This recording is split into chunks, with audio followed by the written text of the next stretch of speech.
माता लक्ष्मी की जय। एक बहुत बड़ा नगर था जिसकी जनसंख्या बहुत अधिक थी। दूर पास के अनेकानेक लोग इस नगर में काम धंधों नौकरी रोजगार की तलाश में आया करते थे और रोजगार पाने पर वहीं पर रह जाते। ऐसे लोग अपने काम धंधों में ऐसे व्यस्त रहते थे कि अपने अतिरिक्त किसी की परवाह नहीं करते थे। लोभ स्वार्थ ने घर के सदस्यों से भी प्रेम व्यवहार कम कर दिया। ममता प्यार दया सहानुभूति परोपकार जैसे संस्कार बहुत कम हो गए। पूजा पाठ दिखावे और स्वार्थ पूर्ति के लिए ही लोग करते थे। श्रद्धापूर्वक भक्ति भाव से प्रभु भजन एवं कीर्तन नाम मात्र की ही थी। हेरा फेरी बेईमानी शराब जुआ व्यभिचार आदि धर्म विरुद्ध कार्यों को ही लोग जीवन का सुख मानते थे। सदा जीवन और उच्च विचार की शिक्षा पुरानी पड़ गई थी। अब तो अधिकांश लोग किसी भी प्रकार धन कमा पर ऐश करने पर विश्वास रखते थे। इसी नगर में मनोज और शीला नाम एक नौ दंपत्ति रहते थे। मनोज का अपना छोटा सा कारोबार था। बहुत ही विवेकवान और सुशील व्यक्ति। ईमानदारी से वह अपना कारोबार करता था जिससे उसका कारोबार ठीक ठाक चल रहा था। आराम से उसका जीवन भी व्यतीत हो रहा था। मनोज की पत्नी शीला धार्मिक प्रवृत्ति की और संतोषी स्वभाव की स्त्री थी। किसी की बुराई नहीं करती परंतु यथासंभव दूसरों की सहायता को भी तत्पर रहती। गृह कार्यों से बचे समय का सदुपयोग वह प्रभु भजन कीर्तन करने तथा धार्मिक ज्ञानवर्धक पुस्तकें पढ़ने में व्यतीत करती थी। उनकी गृहस्थी एक आदर्श गृहस्थी की तरह थी। लोग उनकी सराहना करते थे, लेकिन कुछ लोग जिन्हें दूसरों की खुशी देखकर जलन होती है, उन्हें सुख संतोष पूर्वक जीवन यापन करते देख मन ही मन कुढ़ते थे। इस प्रयास में रहते कि किसी भी प्रकार मनोज को गलत रास्ते पर चलाकर उसकी संपत्ति से स्वयं ऐश करे। तो मनोज और शीला की गृहस्थी इसी प्रकार हंसी खुशी चल रही थी। पर कहावत है ना, सब दिन होत ना एक समान। मनुष्य के जीवन में दुख सुख हानि लाभ लगे रहते हैं। मनोज को भी अपने कारोबार में काफी घाटा उठाना पड़ा और भाग्य जैसे उसका रूठ गया था। अपने कारोबार में हुए घाटे का जल्द से जल्द लाभ में बदलने के चक्कर में गलत लोगों से मित्रता कर बैठा। ये झूठे मित्र उसे जल्द ही करोड़पति बनने का सपना दिखाने लगे और उसे जुआ घुड़दौड़ शराब के कुचक्र में डाल दिया। जुए शराब और जो कुचक्र थे गलत रास्ते, उन चीज़ों से कोई धनवान तो बना नहीं है। जो वह धनवान होता, मनोज करोड़पति तो नहीं बना, हाँ खाकपति जरूर बन गया। जल्द से जल्द अमीर बनने के लालच में वह घर में थोड़ी बहुत बची धन संपत्ति गहने जेवर सब गवा बैठा। एक समय ऐसा था कि मनोज अपनी पत्नी शीला के साथ सुखपूर्वक जीवन व्यतीत कर रहा था। कुछ ही दिनों में ऐसा समय आ गया उसे कि 2 समय के भोजन के भी लाले पड़ गए। घर में दरिद्रता भूखमरी आ गई। इससे मनोज और चिड़चिड़ा हो गया। बेबात वह अपनी पत्नी शीला के साथ गाली गलौज मारपीट करने लगा। शीला एक सुशील संस्कारी स्त्री थी। वह अपने पति का अपना सर्वस्व समझती थी। पति के व्यवहार से वह दुखी तो बहुत थी, परंतु भगवान पर भरोसा रखकर सब दुख सहने लगी। दुख में ही भगवान याद आते हैं, सो शीला का मन भी हर समय प्रभु पर भरोसा था और विश्वास था कि भगवान उसे सुख जरूर देंगे। एक दिन दोपहर को शीला दुखी हृदय से भगवान को याद कर रही थी। हे प्रभु, हम तेरे छोटे बच्चे हैं, हमारी गलतियां अपराधों को क्षमा करो। हे भगवान, मेरे पति को सद्बुद्धि दो। अभी वह ऐसा कह ही रही थी, अचानक किसी ने उसके द्वार पर दस्तक दी। शीला विचार मग्न हो गई। इस समय मुझ गरीब के घर कौन आ सकता है। सगे संबंधियों और यार दोस्तों ने पहले ही किनारा कर लिया, फिर भी द्वार खोला तो देखा एक वृद्धा खड़ी थी। शरीर पर झुर्रियां थी, किंतु चेहरे से अलौकिक तेज टपक रहा था। उसकी आंखों से करुणा और प्यार का मानो अमृत बह रहा था। शीला उस बूढ़ी को पहचानती नहीं थी, फिर भी आदर के साथ उन्हें घर के अंदर ले आई। किसी को बैठने के लिए घर में उपयुक्त आसन तक नहीं था बैठाने के लिए। सकुचाते हुए शीला ने एक फटी हुई जो चादर है उसको बिछाकर उनको बैठने के लिए कहा, तो वृद्धा उसी चादर पर आराम से बैठ गई। शीला के मन में कुछ शांति महसूस हुई। वृद्धा उनसे पूछा कि शीला, मुझे पहचानती हो या नहीं? शीला बोली, माँ जी, आपको देखते ही कुछ अपनत्व सा महसूस कर रही हूँ।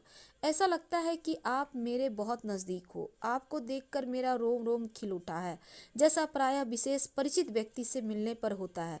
किंतु मुझे कुछ याद नहीं पड़ता मैंने आपको कहाँ देखा था। वृद्धा ने अपनत्व दिखाते हुए कहा, क्यों इतनी जल्दी भूल गई? अभी कुछ दिन पहले ही तो तू लक्ष्मी जी के मंदिर में शुक्रवार को भजन कीर्तन में आती थी, तो मैं भी उसमें जाया करती हूँ। हर शुक्रवार को मैं तुमसे वहाँ मिलती थी। जब से शीला का मन पति जो गलत लोगों की संगत में बैठकर धन लुटाने लगा था, शीला बाहर निकलने में शर्म महसूस करती थी, इसलिए मंदिर जाना भी बंद कर दिया था। शीला ने याद करने की कोशिश की कि वह उस बुढ़िया माँ से कब मिली थी, परंतु याद ना आया। तभी वृद्धा बोली, बेटी, तू मंदिर में कितने मधुर भजन गाती थी। बहुत दिन से तू वहाँ नहीं आई। मैंने सोचा चलो चलकर देखती हूँ, कहीं तू बीमार तो नहीं हो गई। यह सोचकर मैं यहाँ चली आई। वृद्धा के ममत्व भरे वचनों को सुनकर शीला का हृदय भर आया। उसने अपनी रुलाई रोकने की कोशिश की, किंतु असफल रही और फूट फूट कर रोने लगी। यह देखकर बुढ़िया माँ उसके पास आई और सिर पर प्यार भरा हाथ फेरकर उसे ढांढस बंधाने लगी। वृद्धा बोली, बेटी, जीवन में सुख दुख आते ही रहते हैं।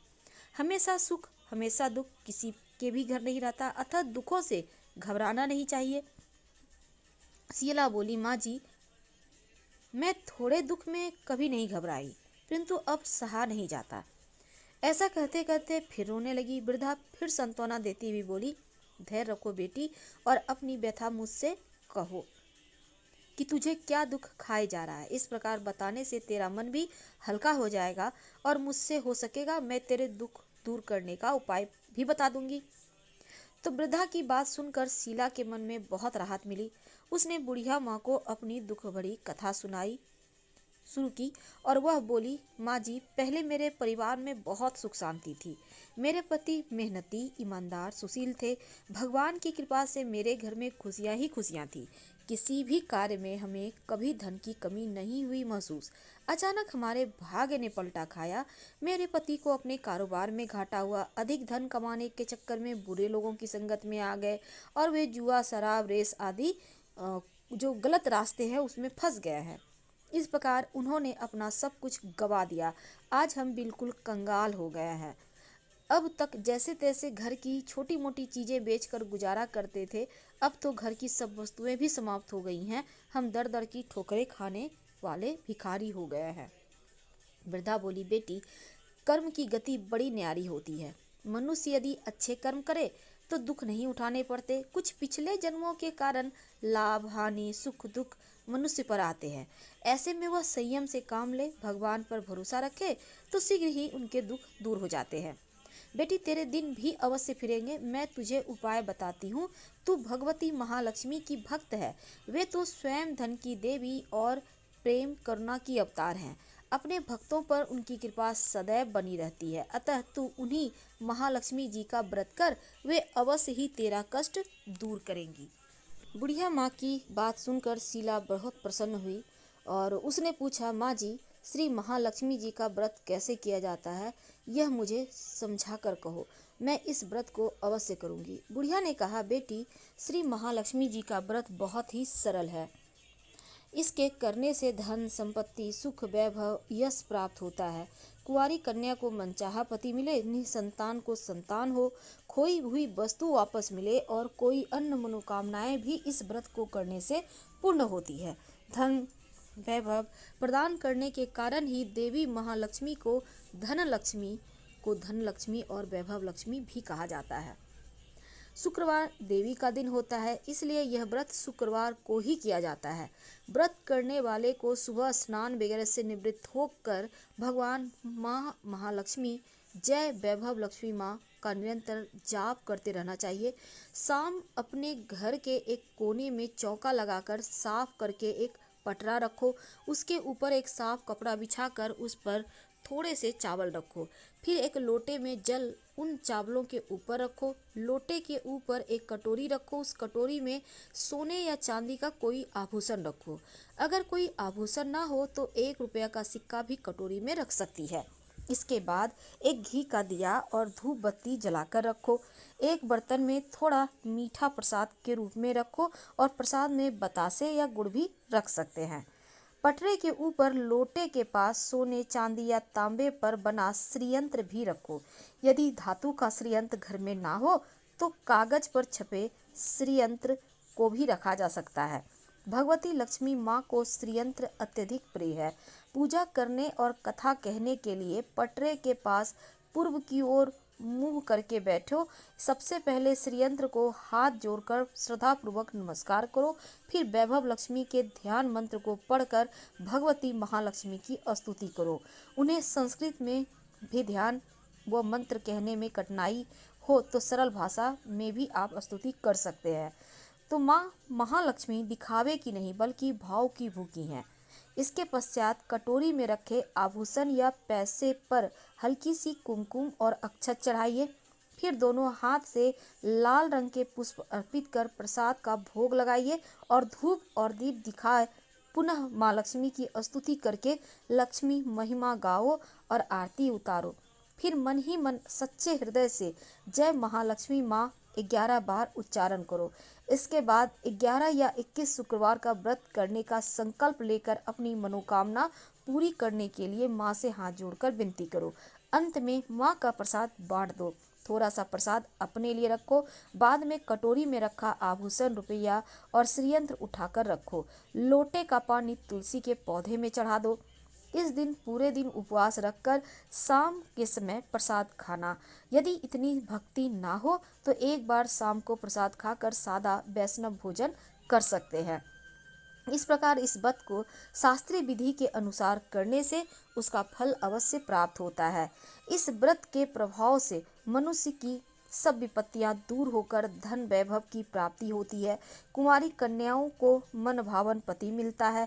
सौभाग्यवती स्त्रियों को सौभाग्य अखंड रहता है। निसंतान दंपत्ति को संतान की प्राप्ति होती है और भी कोई मनोकामना हो तो वह भी अवश्य पूरी होती है। शीला यह सुनकर बहुत प्रसन्न हुई और उसने कहा, माता जी, आपने यह जो श्री वैभव लक्ष्मी के व्रत की विधि बताई है उसे मैं अवश्य करूंगी। आप कृपा करके मुझे इसकी उद्यापन विधि भी समझाकर बताइए। वृद्धा ने कहा, बेटी, इस व्रत की उद्यापन करने की विधि बहुत सरल है, ध्यान से सुनो। 11 या 21 जितने शुक्रवार का व्रत करने का संकल्प किया है उतने व्रत पूर्ण श्रद्धा भक्ति पूर्वक पूरे होने का अंतिम शुक्रवार को उद्यापन किया जाता है। इस दिन पूजा विधि हर शुक्रवार को की गई पूजा विधि की तरह ही होती है। इस दिन प्रसाद के लिए नारियल की गरी और खीर का प्रसाद वितरित किया जाता है। प्रसाद के साथ कम से कम 7 कुमारी या सौभाग्यवती स्त्रियों को कुमकुम का तिलक लगाकर श्री वैभव लक्ष्मी व्रत कथा की एक पुस्तक भेंट दी जाती है। अंत में फिर भगवती श्री महालक्ष्मी के विभिन्न स्वरूपों को श्रद्धापूर्वक हाथ जोड़कर नमस्कार करो और मन ही मन माँ से प्रार्थना करो कि हे महालक्ष्मी माँ, हे धनलक्ष्मी माँ, हे वैभव लक्ष्मी माँ, मेरे सच्चे मन से आपका मैंने पूर्ण व्रत किया है। फिर भी मुझसे कोई गलती अपराध हुआ हो तो क्षमा करना और जो हमारी मनोकामना है उन्हें पूर्ण करना, हमारा सबका कल्याण करना, हमारी विपत्तियों को दूर करके हमें धन वैभव प्रदान करना। हे देवी माँ, आपकी महिमा अपरंपार है। बुढ़िया माँ से श्री वैभव लक्ष्मी के व्रत की शास्त्रीय विधि सुनकर शीला का मन नाच उठा। उसे लगा मानो उसे मन मांगी मुराद मिल गई। उसने तत्काल अपनी आंखें बंद करके मन ही मन संकल्प लिया कि हे वैभव लक्ष्मी माँ, मैं आपका 21 शुक्रवार तक बुढ़िया माँ द्वारा बताई गई शास्त्रीय विधि के अनुसार व्रत उद्यापन करूंगी। इस प्रकार संकल्प करके जैसे ही शीला ने आंखें खोली तो वृद्धा माँ को कमरे में नहीं पाया। उसने घर से बाहर जाकर देखा किंतु वहां भी कोई माजी दिखाई न दी। उसे बड़ा आश्चर्य हुआ कि थोड़ी ही देर में कहाँ गायब हो गई माता। वास्तव में वे साक्षात माँ लक्ष्मी महालक्ष्मी थी जो अपनी भक्त शीला को वृद्धा का वेश रखकर रास्ता दिखाने आई थी। अगले दिन शुक्रवार था। शीला सुबह नहा धोकर मन ही मन जय महालक्ष्मी माँ, जय वैभव लक्ष्मी माँ का जाप करने लगी। शाम तक वह वैभव लक्ष्मी माँ की पूजा करने बैठी। घर में कोई आभूषण तो था नहीं। आभूषण के नाम पर उसकी नाक एकमात्र लौंग बाकी बचा था। उसने वही निकालकर धोकर कटोरी में रखी और घर में थोड़ी शक्कर रखी थी, उसका प्रसाद बनाया। फिर बुढ़िया माँ के द्वारा बताई गई शास्त्रीय विधि के द्वारा वैभव लक्ष्मी माता पूजन किया। पूजन के पश्चात उसने प्रसाद अपने पति मनोज तथा अन्य लोगों को वितरित किया। अंत में स्वयं ग्रहण किया। श्री वैभव लक्ष्मी माँ का प्रसाद खाते ही मनोज के स्वभाव में परिवर्तन आने लगा। उसका चिड़चिड़ापन कम होने लगा। उसका मन कुटैबों से दूर होकर कारोबार जो पहले बिल्कुल ठप हो गया था फिर से जमने लगा। 21वें शुक्रवार को शीला ने बुढ़िया माँ द्वारा बताई शास्त्रीय विधि के अनुसार उद्यापन किया और 11 स्त्रियों को श्री वैभव लक्ष्मी व्रत की पुस्तक भेंट दी। फिर भगवती महालक्ष्मी के वैभव लक्ष्मी स्वरूप को मन ही मन प्रणाम कर प्रार्थना की, हे वैभव लक्ष्मी माँ, मैंने आपके व्रत की जो मनौती मांगी थी आज पूर्ण हुई। हे माँ, हमारे संकटों को दूर कर हमारा कल्याण करो। जाने अनजाने में यदि कोई हमसे अपराध हुआ है उसे क्षमा करना। हमें धन संपत्ति वैभव प्रदान करना। हमें सद्बुद्धि देना। हे माँ, आपकी महिमा अपरंपार है। आपकी सदा जय हो। इस प्रकार व्रत संपूर्ण होने के बाद कुछ ही दिनों में मनोज के कारोबार में अच्छा लाभ होने लगा। उसने शीला को उसके जेवर वापस दिला दिए। घर में पहले जैसी सुख शांति आ गई। श्री वैभव लक्ष्मी माँ के प्रताप को देखकर अन्य बहुत सी औरतों ने भी उनका विधि पूर्वक व्रत किया और मनभावन फल प्राप्त किया। हे महालक्ष्मी माँ, हे वैभव लक्ष्मी माँ, जैसे आपने शीला पर कृपा की वैसे ही अपने अन्य भक्तों पर भी कृपा करना, सबका कल्याण करना, उसको सुख शांति प्रदान करना। बोलो श्री वैभव लक्ष्मी माता की जय।